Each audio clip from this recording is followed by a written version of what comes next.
साखरेवरील आयात कर 50%, 10% वाढ. आबा अरे वा. मला बोलवलं? हा, जरा एक काम होतं.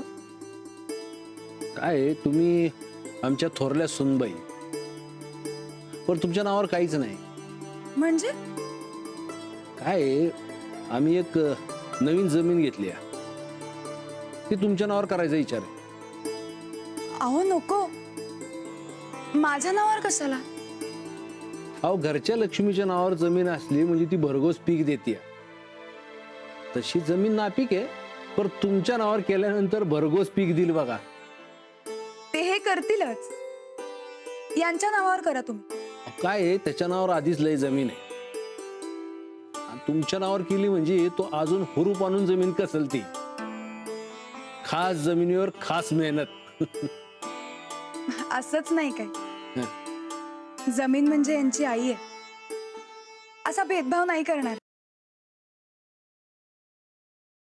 मामांजी जरा बोलायचं होतं. बोला. ते आमच्या ह्यांना का नाही आजकाल घरात लई परक्यासारखं वाटायलंय बघा. एकदम असं आश्रितासारखं. आता हे काय नवीन? अरे तुला काय वाटतंय? काही नाही, बाहेर 4 माणसं यासनी बोलून धावत्यात.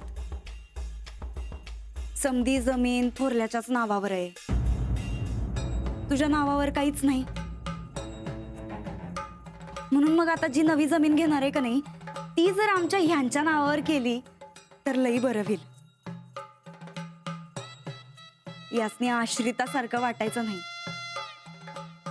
सुनबाई, हा, तुमची जीभ आजकाल लय धीट व्हायली.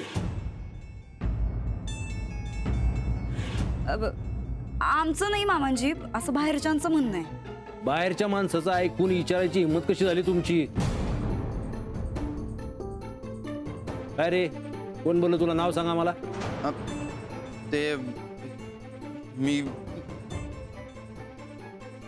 काय मी या सगळ्या 12 भानगडी माहिती आहेत आम्हाला. 1 गुंठा बी जमीन आम्ही तुझ्या नावावर करणार नाही. जरा जे मिळते ते गप खा. माझ्या नावावर नाही तर हिच्या नावावर करा की. आमच्या अहो दोघांपैकी कुणाच्या बी नावावर असलं तर सारखंच आहे ना.